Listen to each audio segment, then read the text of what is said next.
Welcome back, everybody, to the monthly AVH webinar, study group webinars, where we get to support each other in these challenging times and go over, any homeopathic questions that anyone may have or other thoughts.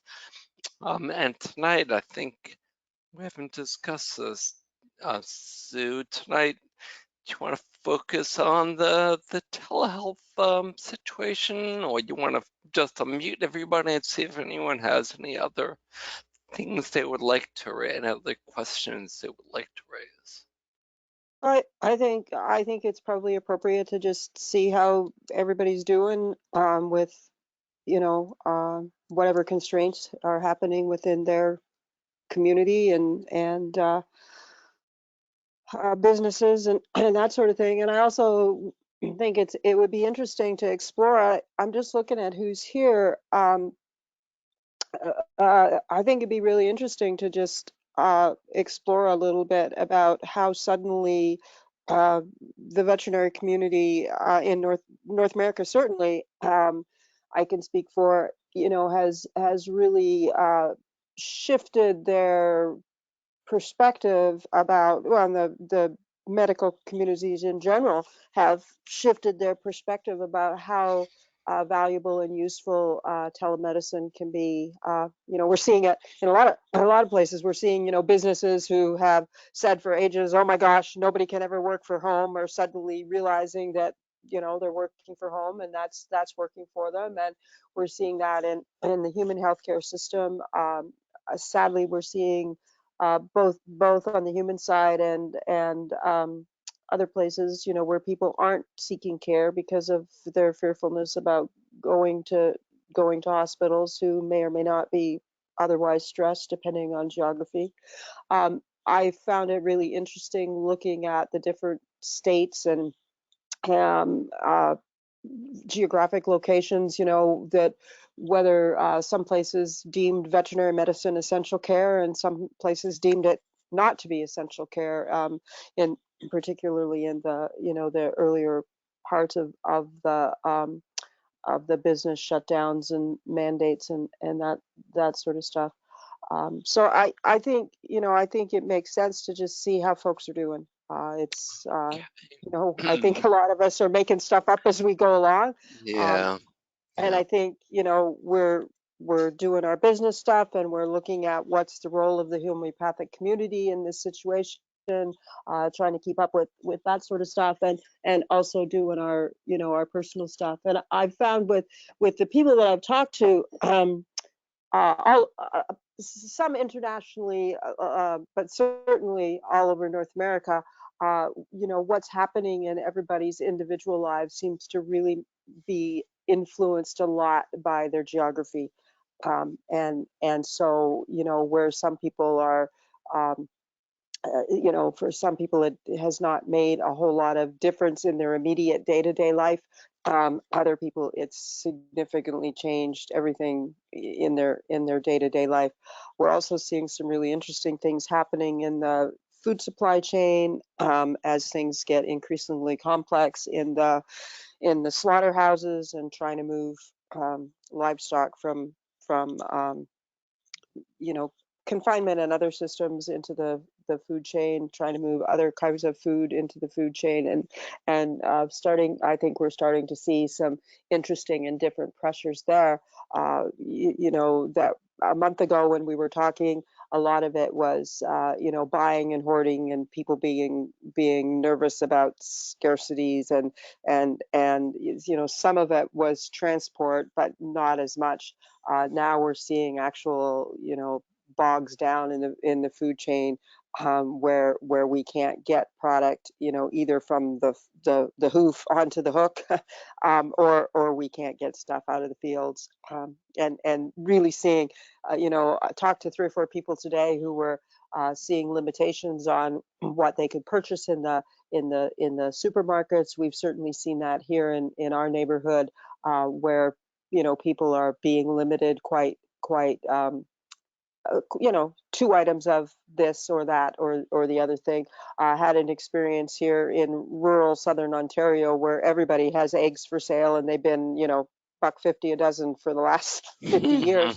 Um, where where we can't find eggs, farm stand eggs, and 5, 6, 7 places, and there's no eggs. It's quite interesting just watching that response. So I would just open up the floor to anybody who's here to you know uh, how's it going? I know Judy was saying that you were seeing folks in the clinic, changing some of your staffing patterns, that sort of stuff.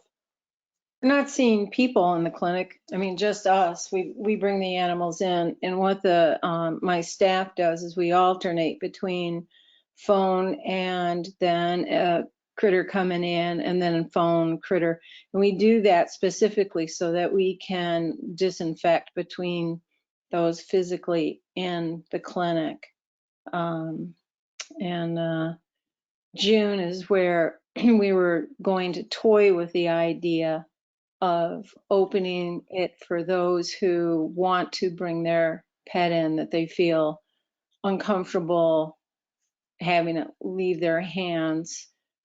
And I have to say, the really funny thing about that is that the guardians are really concerned about handing off their pets to us, but the cats and dogs seem pretty comfortable when they get into our place and hang out with us until all the work is done, and which is a bit of a surprise, a little bit, because we're wearing masks and gloves and stuff. So, and then in June, I did order a thermometer that may never get here, but we'll be we'll be taking temperatures of anyone who wants to come in, and if it's above normal, we're not going to let them in.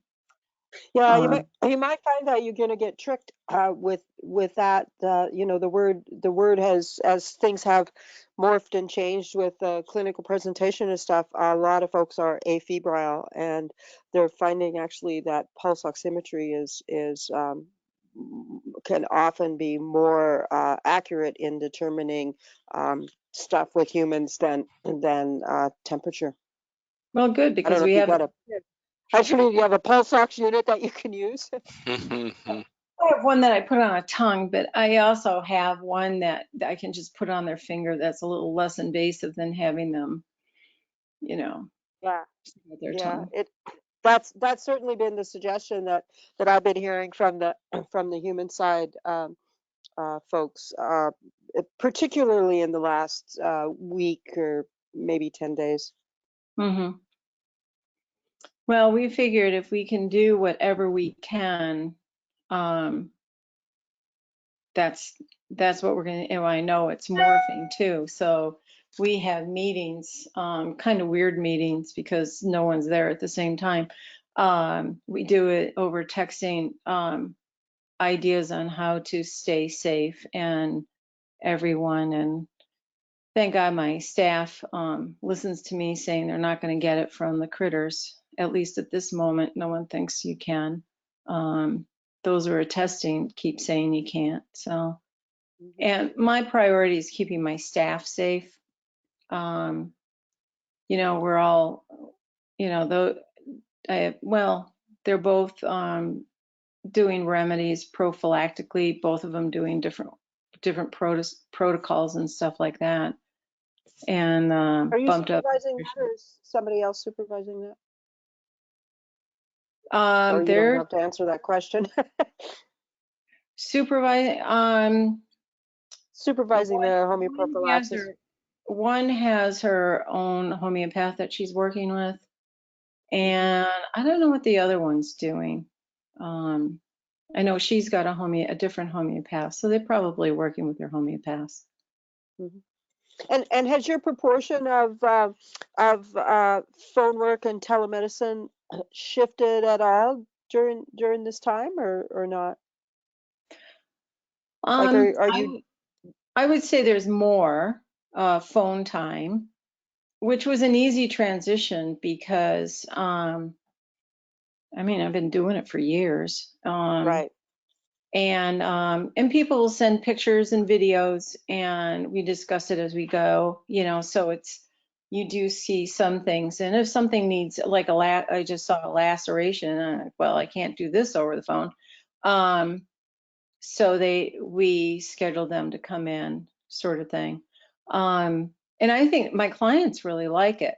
I have a big chunk. Well, Maine is the oldest state in the union, so a lot of my clients um, are in that category for concern. So they're pretty happy not to come. So, and people who had never done it before are pretty cool about it too. No one's upset about pricing or anything because it's still the same. But I think conventional or allopathic clinics may have more issues getting their people to understand, oh, I just want to talk to the doc, and never been charged for it, and now they're being charged for it. So The couple of webinars that the Ontario group and also the Canadian group did, it was just remarkably obvious to me that most of the clinicians on those calls were conventional practitioners, and it's just totally obvious to me that they had never thought about never thought about this, and B, never thought about how do you build in any kind of fee structure with it, and we're doing things like charging half an office call's worth of whatever, charging a minor recheck exam or whatever, until they started thinking, hey, wait a minute, this could, this is going to be happening for longer than the next 3 weeks, kind of thing. And then how would they transition people into actually coming into the office, when the fee for not coming into the office was less. And it was just a really interesting, and it really had me recognizing how our community, not everybody on, I'm just looking who's on the call. I think everybody who's on the call does some degree of phone work, whether it's whether it's full intake type work or whether it's follow up, but how the conventional community just hasn't done that, or as you said, Judy, has it just, well, I just want to talk to the doc, and the doc just talks to them, and that gets amortized over their other costs of doing business, sort of. and the other thing that's interesting about that is to it's not their fault that they don't understand it, because it's basically considered in the States illegal to not have that veterinary client patient relationship where you actually physically see them. So they didn't have the opportunity.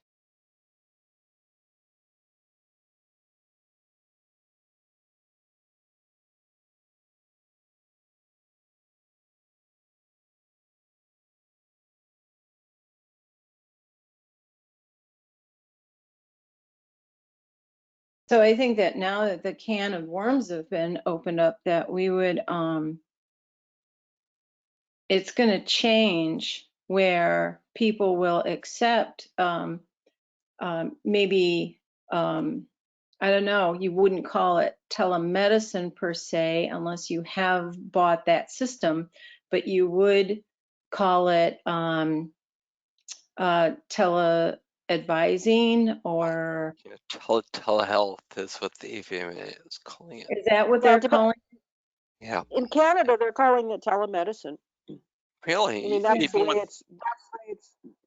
it's written in the Practice Act, and that's the way it's been written in our communication from the from the regulatory authorities, both provincially and on the. I mean, there isn't a Canadian regulatory. I mean, it's just like the states. Each province regulates their licensed practitioners, but that's the terminology that folks are using.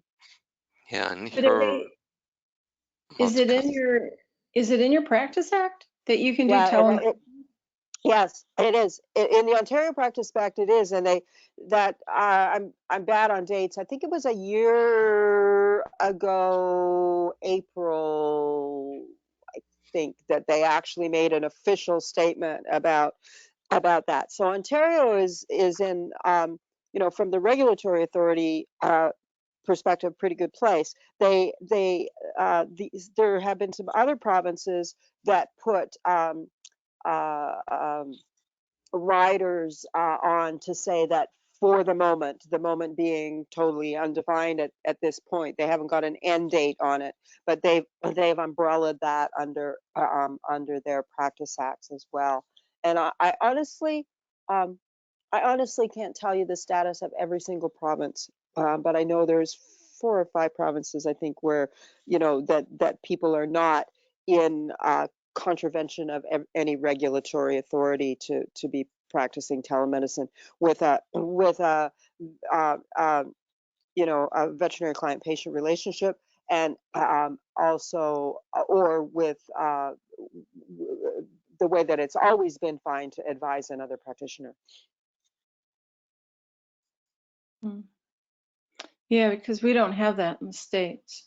Yeah. It may change though, because they say that if you're consulting with a specialist or as a consultant or something, I don't know. I don't know It's if that would apply. still not called telemedicine, No, unfortunately. in the States it isn't. I can speak for Pennsylvania.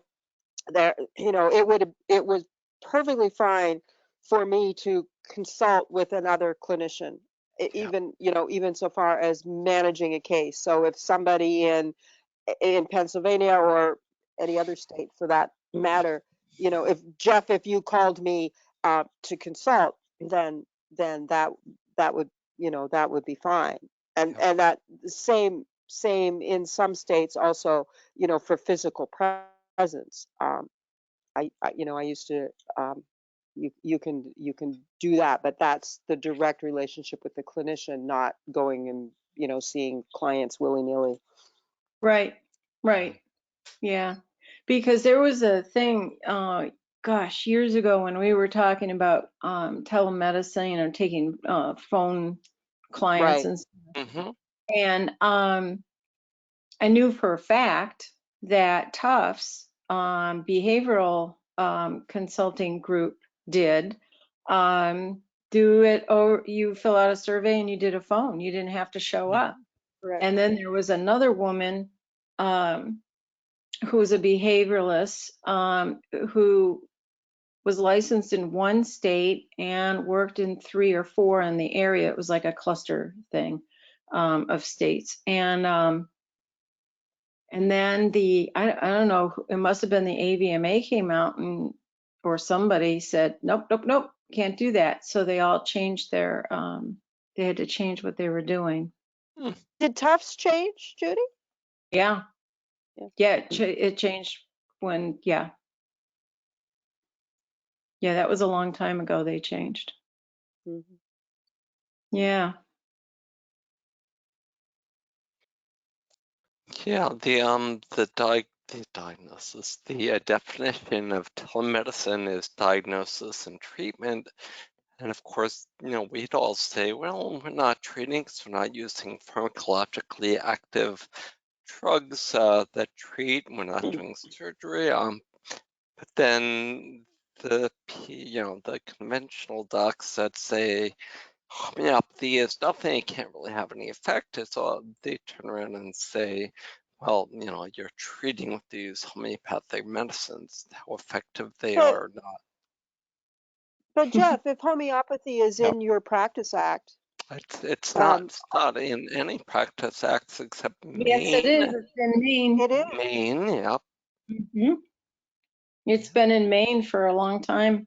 Yep. In fact, they consulted me. They asked the one guy said, Jude, homeopathy, you can't get certified in homeopathy, right? Mm. And I said, oh yeah, and I am. So then they put it in the Practice Act. Do you know, Judy, if any other state has it? Because I I don't thought I know. remember you said Maine and someplace else. I thought it was in Pennsylvania. I only know Um, in Maine. I know it's not in Louisiana. everyone's able to unmute yourselves, so please, if there's anyone there that knows that you guys are legally allowed to Robin, practice Robin's homeopathy. got her, Robin's got her hand up, unless she's just whacking frivolously at the keyboard. Robin, you can wait. Let me see if I can do it. Yep, I'll do it. But Oh, Yeah, yep, I can't do it from here. yeah, Robin did it, but sorry, um, now you're okay. Sorry. I've been stuck on mute. So thank you for unmuting me. Do you do that or do I do it? Nope. That's Everyone knows you do, and you hit the unmute button. I did, but it didn't function. So, but now Yeah, when you ignite it, somehow it magically decided to. it was So, broken a while ago. Yep. oh, okay, all right. So, to the earlier points, Florida is a little weird. I'm in Florida. They, before I got notification, hopefully you can hear me because I have bad internet connection. Um, before I got notice from the Florida Veterinary Medical Association, I left a message on my telephone for clients that I was willing to waive the initial visit as having to be a physical visit. And I felt it was important because I'm in Florida, there's a lot of retirees and there's a lot of people at high risk. And then a notice came out from the Florida Veterinary Medical Association saying that, reaffirming that the client-patient relationship had to occur with physical visit. And I guess I didn't change my voicemail. I decided that people's safety is more important in my view. I mean, maybe I'm just really taking a giant chance. For the most part, I've tried to see patients if I can, but unlike some of the rest of you, I actually allow the clients to come in, but I don't have a lot of foot traffic. And I don't see, if I see one or two physical patients in a day, that's a pretty large amount. And I do a lot of telephone work, so that segue wasn't hard for me at all. So my phone appointments actually went up, but we use masks and gloves. My assistant uses masks and gloves. And most of the clients have been very good about wearing a mask, but I've had a few people that are, a little annoyed about it. And I said, well, I'm sorry, it's for your protection and ours as well. So, and my office is really small. I mean, I only have a 200 square foot office approximately. So distancing is pretty hard. And I've also done a euthanasia, and that was really tricky because people are having a really hard time with euthanasia because the animals are taken from them and they're euthanized. And I just can't operate that way. So we're like sanitizing maniacs, I guess, in between people. And I try to do the euthanizing outside. I work from my home office. So I try to do it outside because I figured that might be safer as well. And then that also minimizes the amount of sanitizing we may have to do as well. So I don't know if any of you have sort of struggled with that. I have trouble not allowing the client to be present, especially since it's such an interactive type of medicine that we do, or at least that I do. I'm sure you guys are as well. So I'll leave it with that. I've been dreading to have to euthanize anybody, and I had one, but I did exactly what you did, Robin. We were outside, and we were all masked, we were all gloved, we were Right. all, and then after everything, we took the stretcher and brought him in. But I just could not separate the owner from the There's dog. enough isolated dying going on in the world right now that we don't need to contribute to it if we don't have to. Yeah, Right. I mean, it's such a difficult moment in the best of times. And then the one that I had to euthanize was a cat, and they actually elected to take their cat to the crematory themselves. We have a local crematory here that's a water cremation, so it's environmentally friendly. And they elected to do that themselves. I don't actually offer that as a service because it's only myself and my assistant. So we're not really available to transport. And I don't really have the freezer facilities. I just elected not to have that kind of thing. So I either arranged to have the crematory place come and pick up at an additional charge to the client, or they take their pet there if they feel emotionally well enough to do so. able In to this do case, that. they did. One of the other questions that I want to make sure that we talk about tonight is that recommendation, the recommendation for personal protection above just a regular kind of either regular surgical mask in those of us who might be doing dentistries, in particularly in cats. But so we can put that on the, just put that on the windowsill. Jane had her hand up too. I don't know if she can unmute herself or. Yeah, it should be that everyone can do it, but Jane, let me give you a If you hand. flip down the audio menu, you should have a thing that says you can mute and unmute. Okay, A little yeah, green, a little Jane, green microphone or a red microphone. right, yep. Jane, you're unmuted, but yep, there you go. Okay, thank you for doing that. Well, I couldn't do it myself because I got a message saying that you were in control. That's weird. I got Let's that see. same message, so we're both in the same boat there, Gene. Oh, There that's you go. weird. Let's try it again. Okay. Hello? I don't know what's going on. The audio, the internet's been wonky and always. Can anyone hear me? I can hear you. All I right. can, Jane, are you still unmuted? All right. Everyone should be, yeah, but so Jane, thought I heard Jane for a sec there. Let's try this. Okay, Jane? Okay, I thank think you for that it's, unmuting me again. there we go. Somehow you guys muted me again, and then you couldn't hear me. So, can you hear me now? yes. We sure can. Okay. So, really early on, I'm in West Virginia. I got a letter from the state board saying that we were now allowed to do practice over the phone. And so that was nice, but I've been, like Robin, I've been doing it for years. And that hasn't changed much. What's changed is that I'm spacing out my appointments with more time between them so that we can clean up in between, and also so that people are not crossing paths. And I do allow people to come in. They must wear a mask, and I only allow one person in per pet. And I also have a very small place. Somebody today was trying to talk me into letting her husband come in with her, but I was strict about it. So she just had to deal with me. What else? It's living alone is hard, but it's even harder now because I can't visit friends and stuff. And that's pretty much how it's going. We have a very low incidence here of the disease, of the COVID-19 disease. And so it's going to be interesting to see what happens, because now they're starting to open things up again. And without testing, it's just folly. Just folly. How's the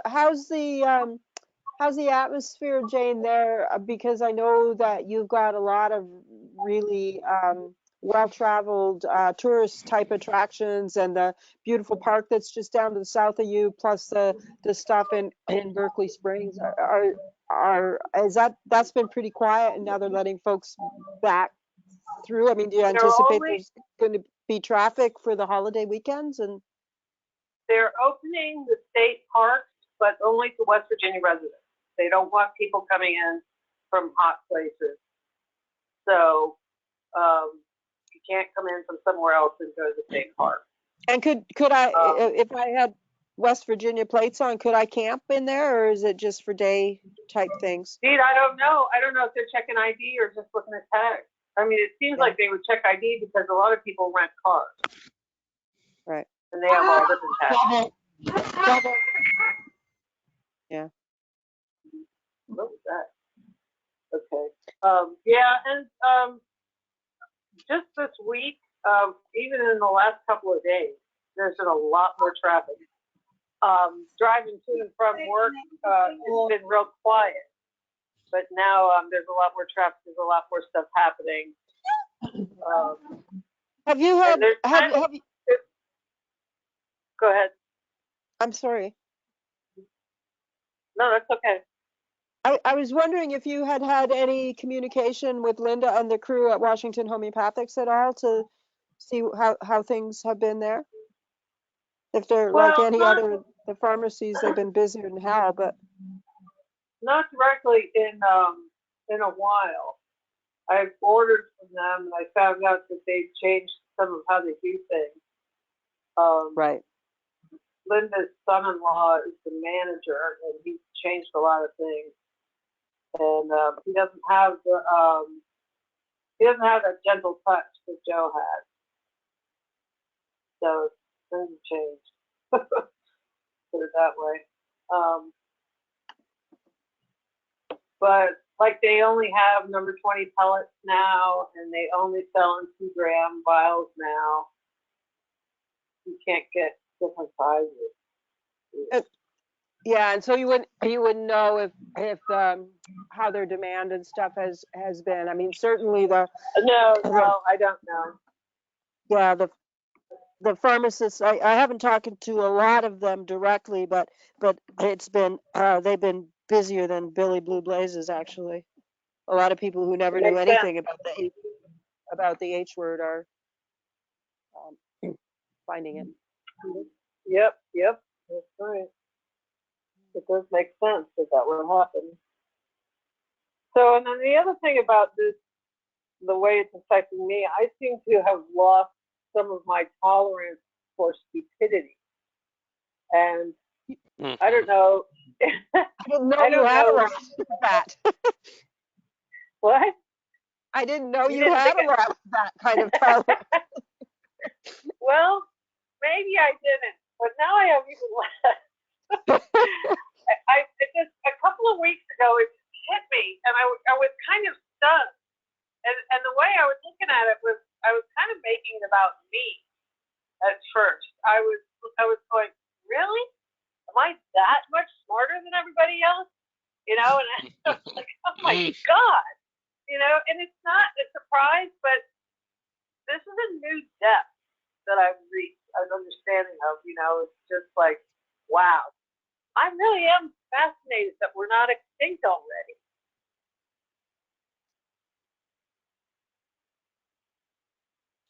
Yeah, I think it's what I'm seeing is there's a lot of things that are happening that are bringing the absolute best out in humans, and a lot of things that are happening that are bringing the absolute worst out in humans. Well, and I don't mean it as a judgment call either. You know, I'm not a better person because I'm smarter. You know, it's just amazing to me, though. I'm just stunned, kind of stunned about how stupid things are. And the other thing is that I'm thinking that, you know, we need to change the structure of our government so that when there's an epidemic, it gets handed over to the health department and politicians make no decision. You know, I mean, this is ridiculous. So, but you guys know that. So I think I'm done.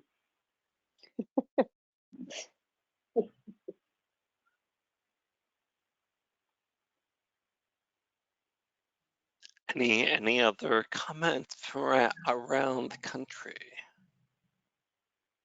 I'll pipe up again here in Florida. This is Robin. I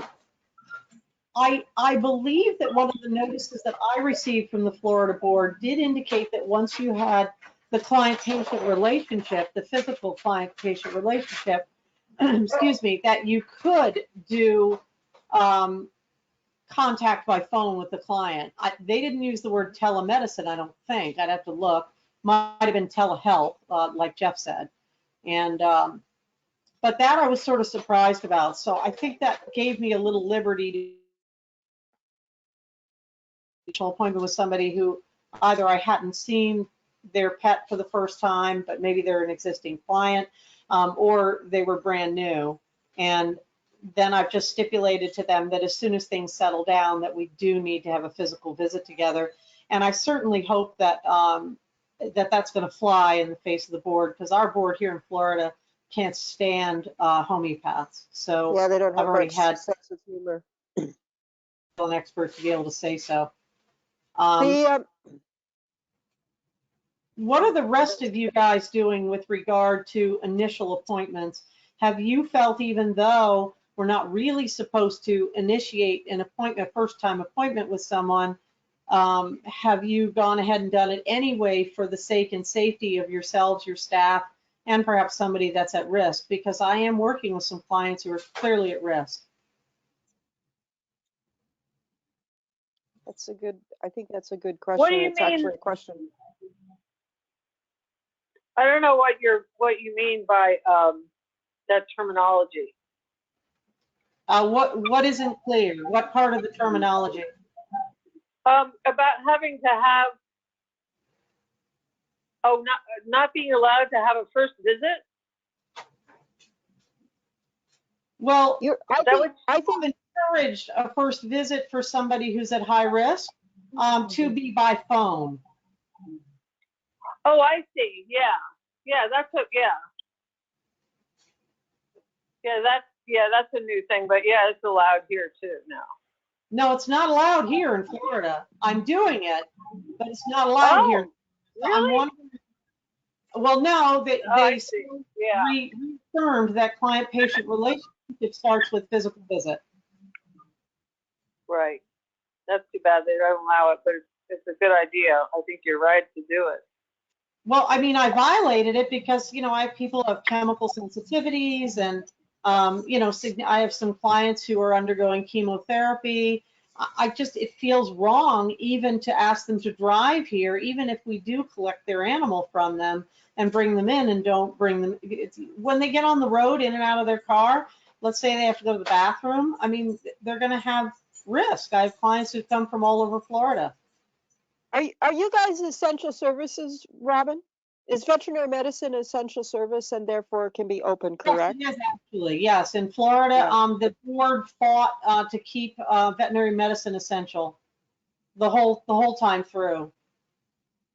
But a lot of veterinarians, and of course I'm not an allopathic vet, but a lot of the allopathic veterinarians are doing what a lot of you guys are doing, where they just send a tech out to take the animal in, and then the veterinarian will speak to the client by phone after Right. they examine the animal, and they do whatever they're going to do. Now that presents a big problem for us if I have clients that use, myself and somebody else because they're far enough away. I had a client who, not with her consent, her dog went into congestive heart failure, and they gave an antibiotic injection, which is such a smart thing to do anyway with congestive heart failure, because we know that that's going to be an infection, right? And she didn't consent to that. I mean, I don't think it's going to, be the end all be all here, but it's even worse if we were nervous about people going in and taking the animal in the back room and doing whatever they wanted to it without the client's consent and returning the animal. It's even worse now that they take them from the car and the client's not even present. But it doesn't get rid of, I mean, basically, if you could come into the clinic, the owner, you don't just, I mean, it's, how do I say this? It's not good medicine to just say, I'm taking your pet, I'm going to do all this stuff and not explain or get consent. I mean, that's just. Well, it happens all the time here. I mean, I don't know about you. I'm not saying they do expensive diagnostics, but it's not unusual for them to take animals in the back and say, oh, well, they're due for shots, so I took care of that while I had them in the back room. Mm. I mean, That's I've been my seen experience that too. before. Antibiotic injections, because they are making an assumption that the client is sort of implicitly agreeing to whatever the vet's treatment plan is. And now it's worse because they take the animal from the car, so there's less contact between the client and the clinic technicians, vet, etc. And Well, I know. the other thing that there is too, Robin, in those situations is people.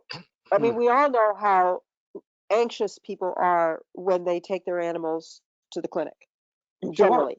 And now, you know, they've had to make a decision. Oh my God, we're going to like actually go and do this, and so everybody's anxiety is just is just super high, even more. And I think that that complicates that that difficulty to be a medical consumer, um, is difficult anyway if you're not doing the party line type of thing. And I think that this just ratchets it up a couple more steps. It does, and this client in particular is a very educated client. She's an acupuncturist, a human acupuncturist, and she wouldn't have consented to antibiotics. And sadly, I mean, I don't consider that good medicine either, but a congestive heart failure rarely has anything to do with infection. But I don't know, maybe there's something I missed in veterinary school, even though it was a long time ago for me. Heck, I couldn't hurt Robin. Come on. Well, yeah, I mean, we can make some argument about a mouthful of rotten teeth or bad a nidus of infection or whatever, but Yeah, and there might be a flu, and the flu might that's get. a thin argument, Yeah, Sue. yeah. It's the least of it, really. It's just that I know it's very stressful for everybody, and I know the veterinarians are trying to be efficient also, especially because all of us, since I allow clients into my office, and we're all trying to do our best. I mean, I think that I've ruined the upholstery and the seats in my office by spraying the shit out of them with the non-toxic disinfectant. They're probably going to be stained to hell. Oh well, there you have it. I guess I take a risk in allowing clients to come in, and as someone else said, I do allow a couple to come in.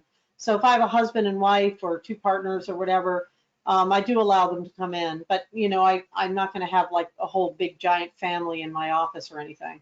But I'm able to restrict that. But everybody has to wear a mask.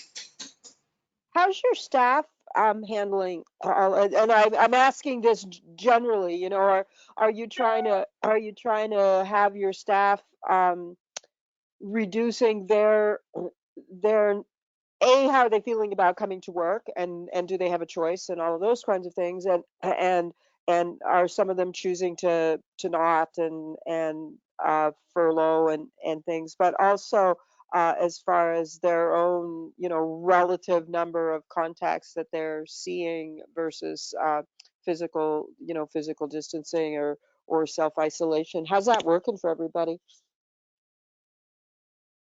It's working well for me. My assistant also helps on our farm. I try to minimize her contact. If I'm doing a consult with a client and I don't really need her, I encourage her to go and do another task out of the office. And she's perfectly happy to do that. When I need her, I'm sure that I make sure she's there, and she helps to sanitize before and after clients come. So she knows kind of the time frame and the appointments. She needs the money, and I don't know that if she had enough money that she would decide to furlough. She wants to come into work, and I certainly am perfectly okay with that, although of course it's going to put us all at risk. And I must say, whether I'm a fool or not, we don't wear masks around each other. And I know that we both have worlds outside of ourselves, but we don't do that. I'm not terribly comfortable with the masks, but we have some distancing anyway, because oftentimes if I'm doing something in the office, she'll go out and do something on the farm. But we are in close contact from time to time. I don't know how anybody else is handling that with your staff. I mean, between you and your staff. Now, when I have a client, she wears a mask and glove. So if a client is anywhere near either of us, we all have masks and gloves. That's how we do it too. Do you think that gloves are actually functionally useful, or do you think that Not very much. yeah? I'm not using gloves. All the time, but I wash my hands a lot, and I'm not sure I have skin left.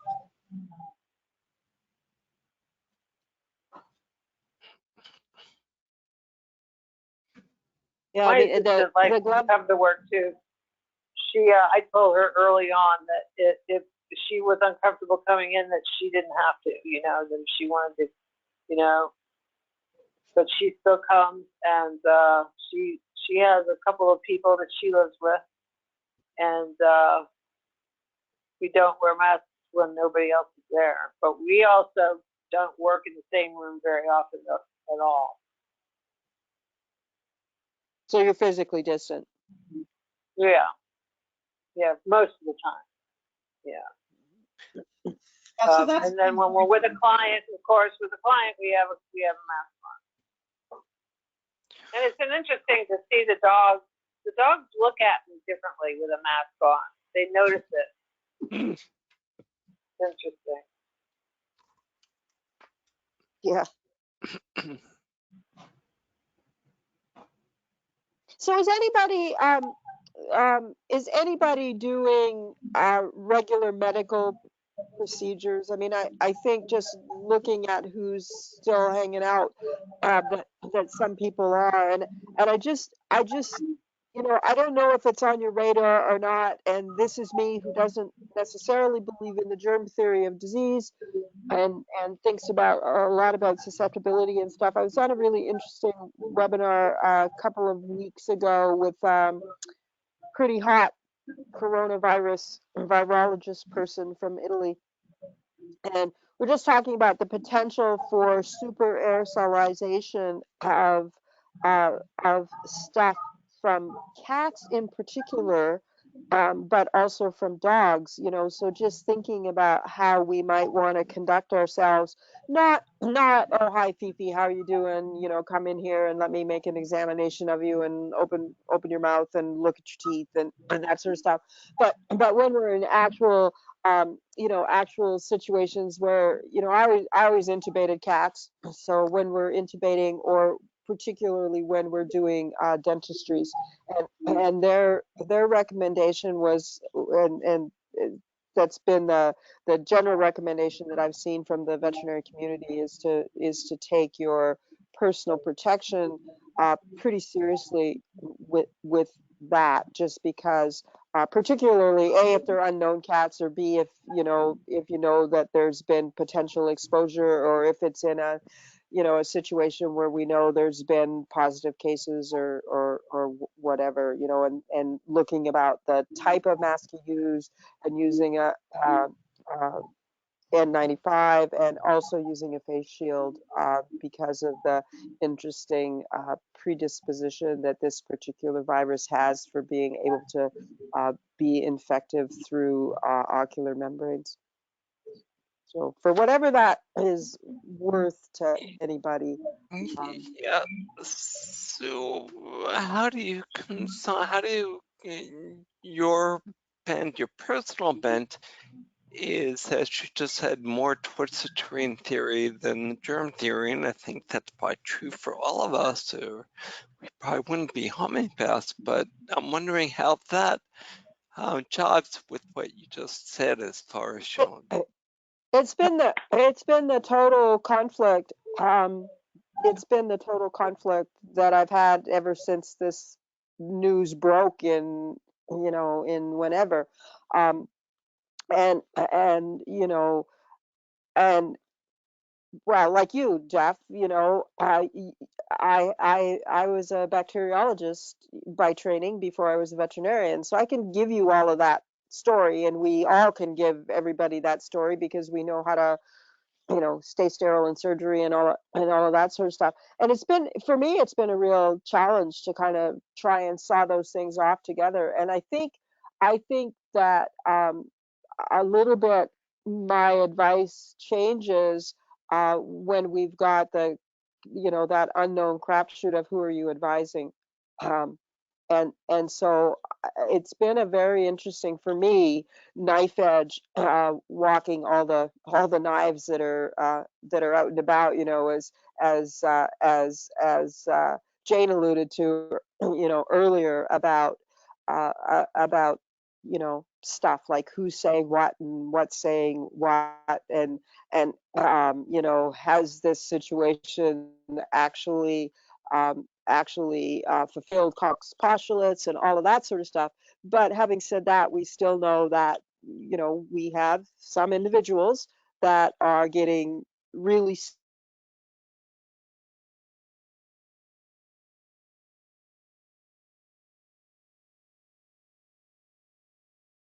Looks like we might have lost you, Sue. I was going to say that. I was about to ask Sue, Sue, can you hear us? It looks like maybe you're muted on your end, because GoToWebinar is hearing you. It says you're, no, it says you're offline. Yeah, you may want to just reconnect if you can hear me, Sue. Oh, wait. Nope, still offline. Hmm. Oh, well. So I'll ask you what I was about to ask Sue, Judy, because I know you feel the same way about the terrain versus the germ theory.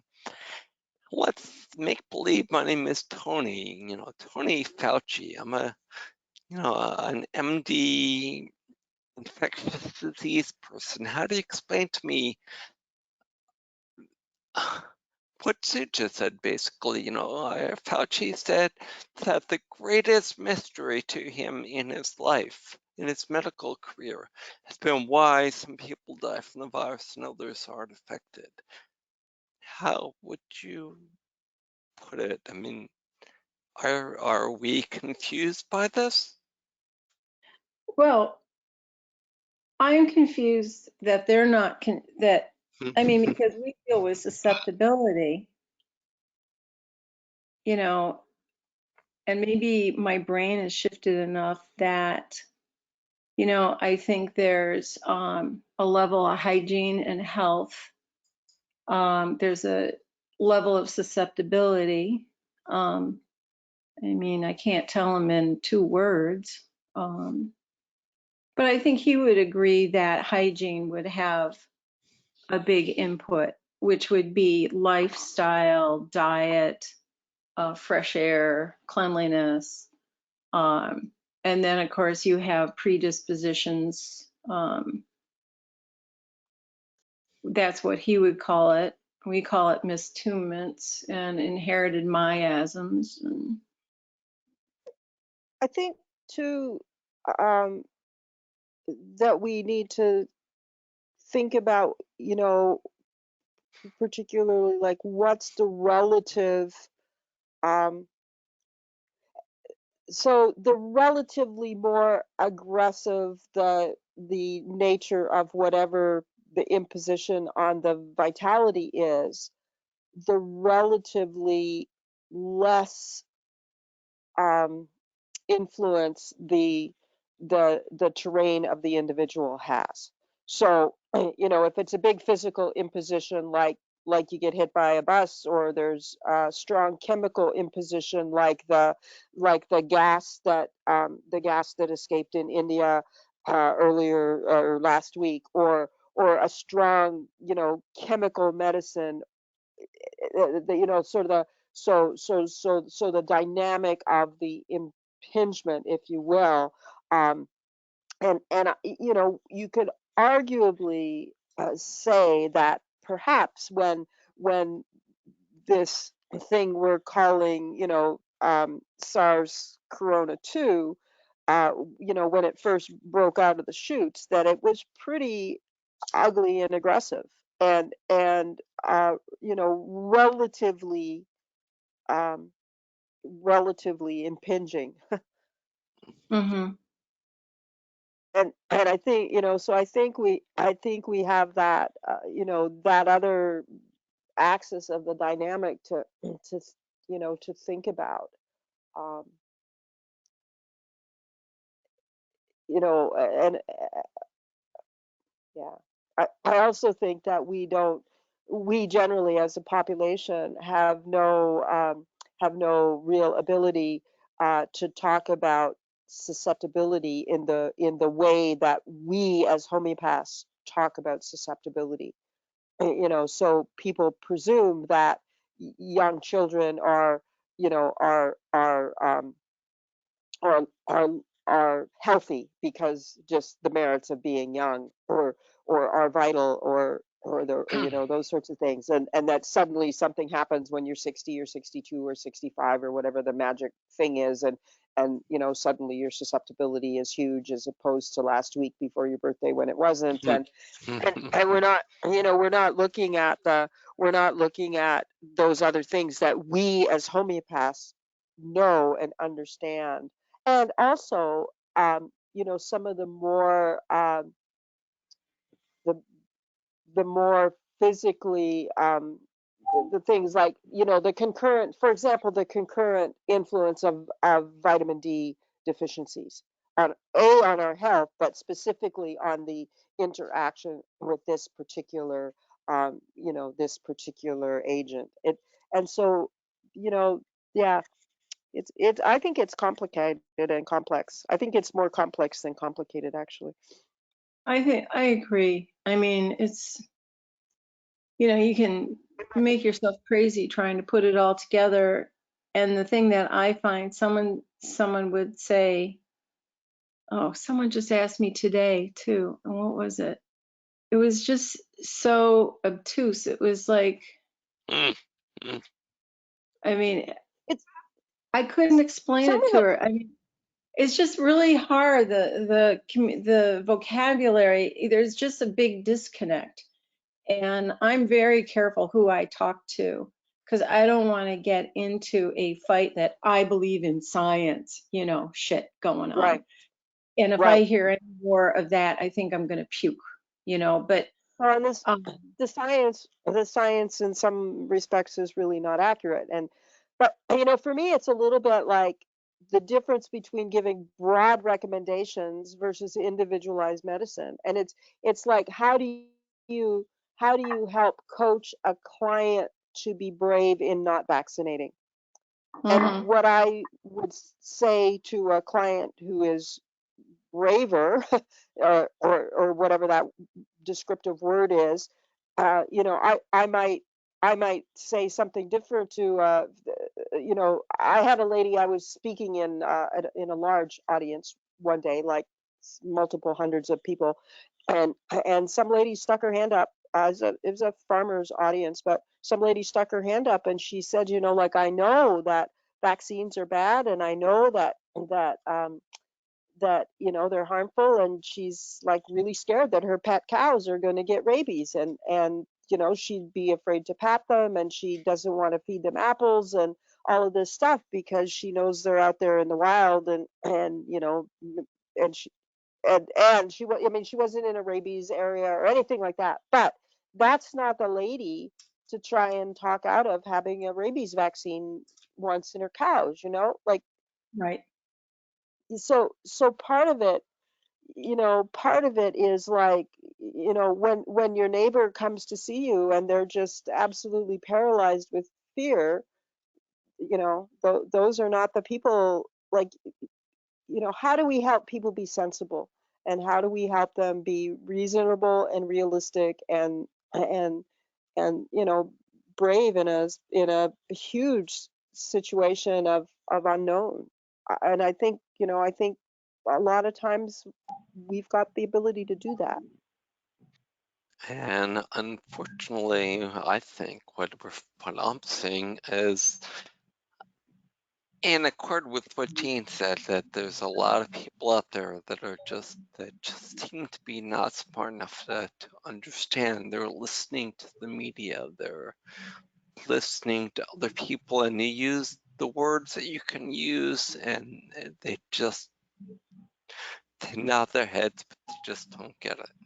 So And that's actually why I asked the question, and what we can some of it, though, say. Jeff, is some of it is the argument that we've had in different contexts for a long time. Like, our our our what's going on in our larger society about people's ability to think and reason and figure things out, and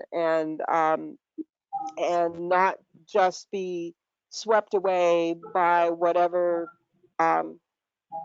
whatever common thing, whether it be food or whether it be medicine or healthcare or choices or whatever. And we've all seen that with people with people who try to understand how art and science of homeopathy works, or try to look at different paradigms of medicine, or try to look at different paradigms of relationship. And so you could extend that to the whole argument about, do we have a larger society that generally is less functional and less, not IQ smart or not smart, but less able to think and function and process things, because of all of the reasons, food that isn't very beneficial to them, uh, uh, imbalance in nutrients, overdoses of pesticides, and different, all of that stuff that I that think the biggest actually. thing, sorry to interrupt, but I think you have to include screen time up in the top three. I agree.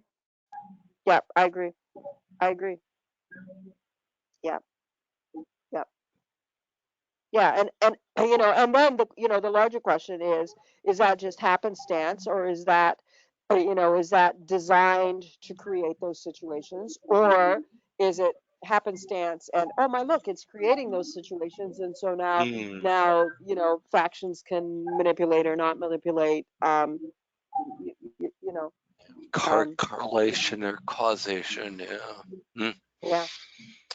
It's Yeah. very, but I think I don't. I mean, I think people are generally don't think as clearly as they did.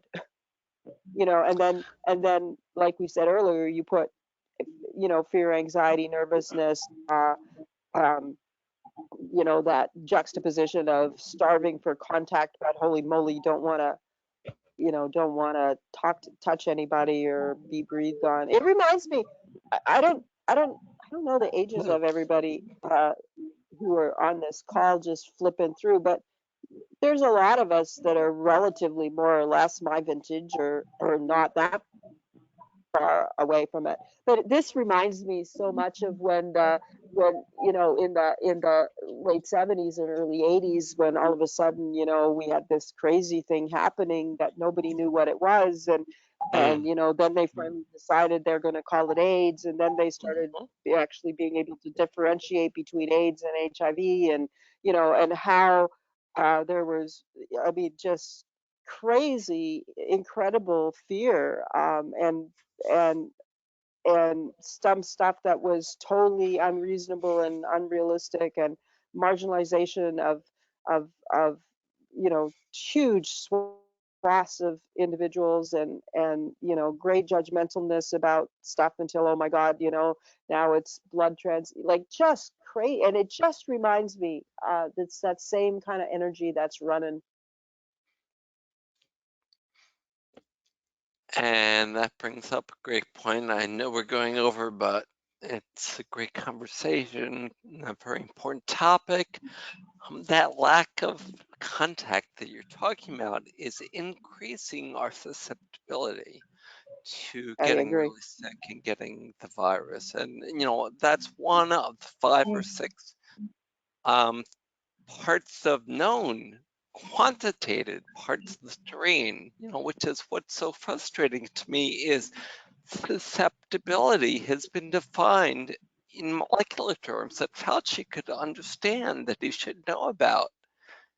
And yet Right. nobody's saying go outside and breathe. Maybe that'll decrease your susceptibility. Maybe stretch the side of your lungs. Maybe look at some of the work on pranayama that Art of Living has done, where there's a connection between decrease in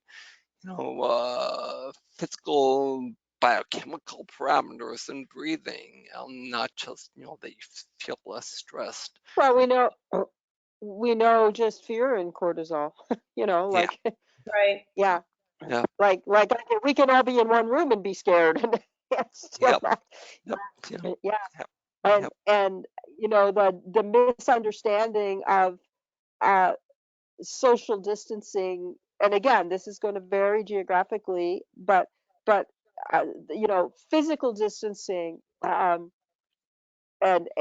doesn't necessarily mean that you have to stay inside your room or your house, and that it's perfectly possible to do physical distancing in open air, and with movement, and those sorts of stuff. And so yeah, I mean, that's the thing that's just like, it's totally ironic. Big disconnect, and there are MD Totally. epidemiologists talking about it. I mean, there's a guy that went on Bill Maher, had a great 15-minute interview about all of the factors, which are the factors of individual, terrain susceptibility, like lack of contact. All those things are the exact same things that lead to the comorbidities of diabetes, hypertension, blah, blah, blah. And don't they see the Vitamin D connection deficiency. between, don't they see the connection between one and the other? And yeah. Well, that's what happens when you compartmentalize. Mm. Mm. Mhm. And you I can't only, sell, you Well, can't sell. Yeah. yeah. and that's in from my perspective, that's what a whole bunch of this is about, is that you can't keep robbing Peter to pay Paul, even if Paul doesn't always make sense to everybody, especially if Paul doesn't make sense to everybody, and and that it's just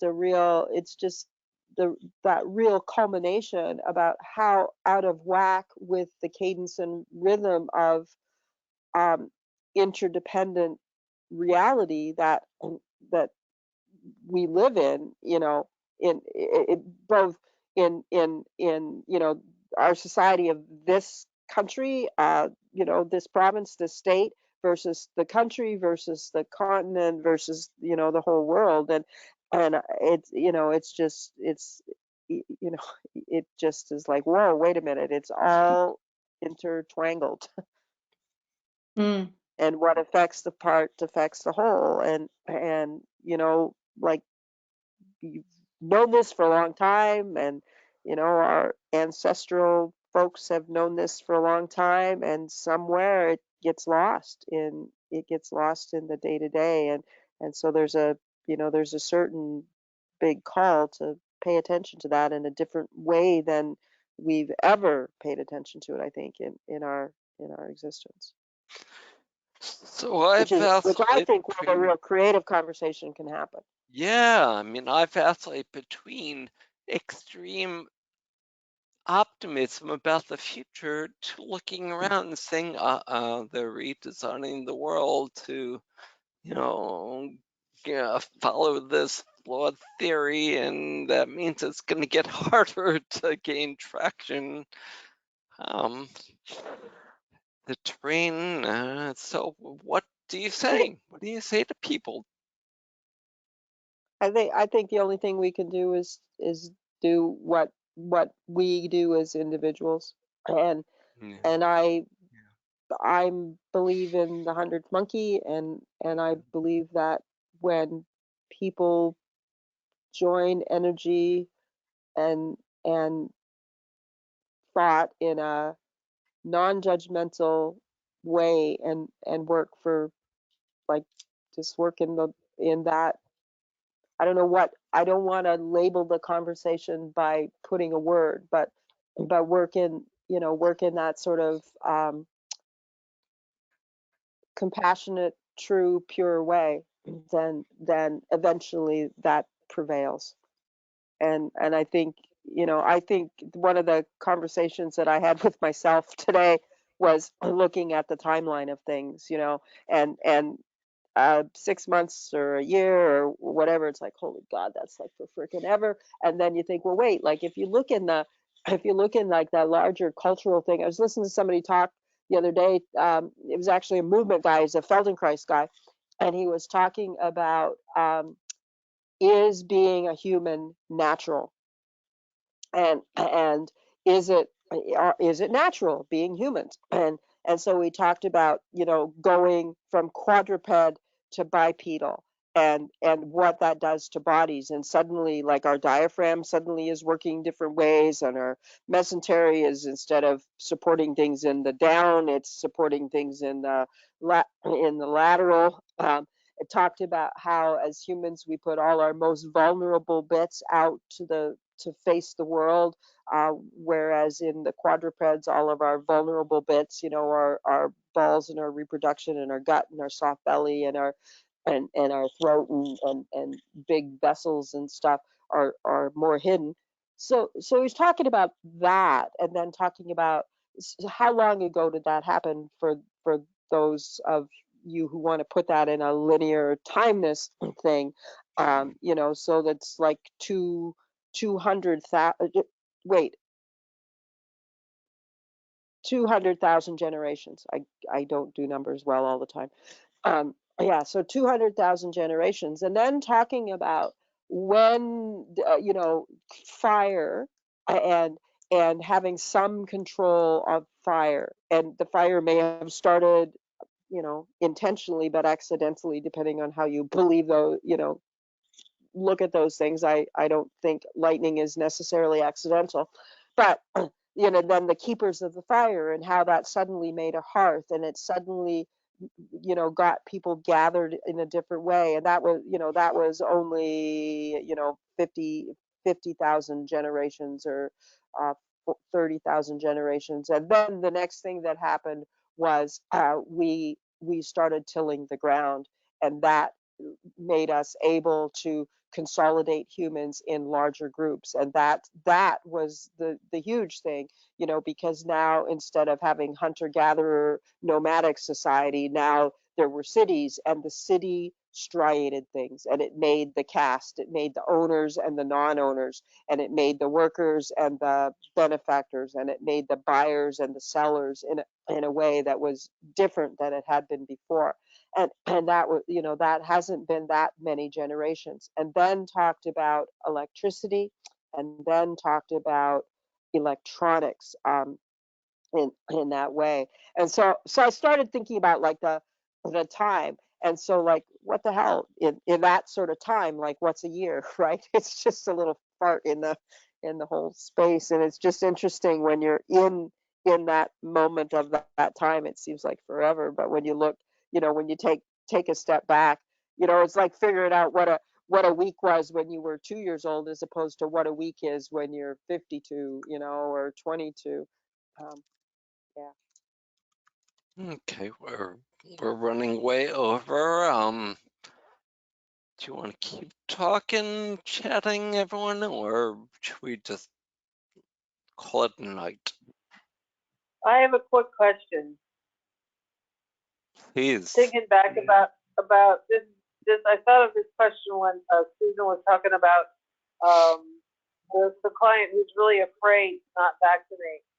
And did you ever give a placebo vaccine? Did I ever give a placebo vaccine? All right. Well, I was asking, have you ever done it? Or would you admit worked it? with. If you had, would you admit it?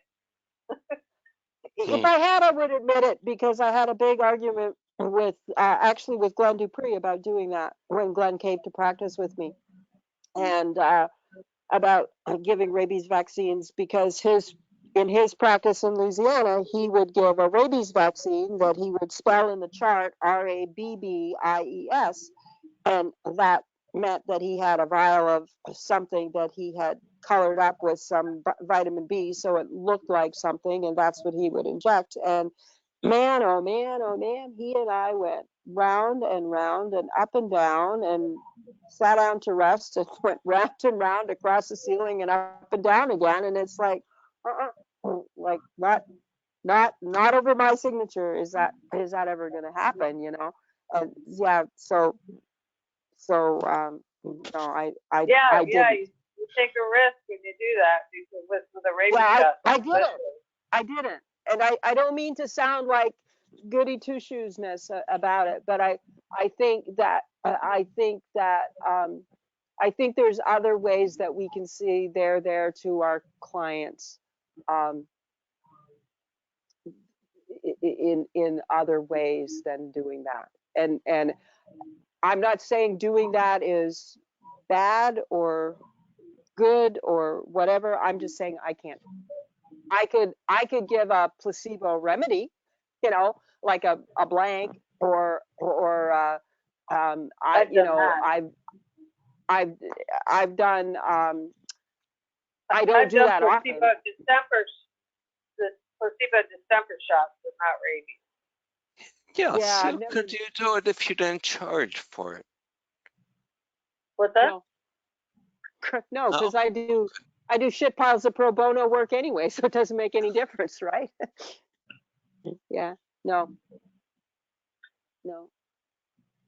And I've had situations where I've said to people, and I've used this suggestion with my human homeopath, naturopath colleagues, that if you're trying to get somebody off of antibiotics, use like standard process echinacea C, because A, it's going to have some effect, and B, it helps them be brave. Like, here's something that will help bolster immune function and blah blah blah, and here you can give this, but it's not going to have the side effects of an antibiotic. So I think, I don't know, I'd be curious to see whatever other people have, but no, I can't. I couldn't and haven't. okay. Well, Jane's about to lose her battery power on her computer. She said she's Okay. down to 1%. I'm actually on my phone. Oh, we've now. Mhm. So, I talked to you. Jane, Yeah. did that Thanks answer for your doing this, Jeff. question? Nope. Thanks for doing it, though. Okay. Sue, is there anything else you want to share or say? No, I just want to just throw the circle out to everybody, and um, just send good wishes and helpings of sanity and whatever else anybody might need in their world right now. And I think that it's a really creative time for like people to and unlike people to draw together and just use some of that collective creative energy that we've got to you know whatever the vision in your head is, shine a little brighter, raise up the vibration, um, whatever. I think it's creative time, really creative time, to get clear about what priorities are and how do we want to be in the world. Okay. Well, that's a great uplifting thought to leave us with. So thank you. Judy, anything you want to say, or anyone else? No, but I may have to say goodbye. Yep, me too. All right, so we'll see you guys in June, because this event won't be canceled unless nobody wants to come. By the way, Rosemary, I don't know if Rosemary's here, but her son has downloaded and put all the old archived AVH webinars in a private area for us on YouTube. So hopefully we'll get that link out to you guys soon. So thank you all. Thank you all. Thank you, Sue. Thank you, Judy, Robin, Jane, everyone that came. And we'll see you next month. Thanks, Jeff. Good night. Bye. Stay safe. Thanks.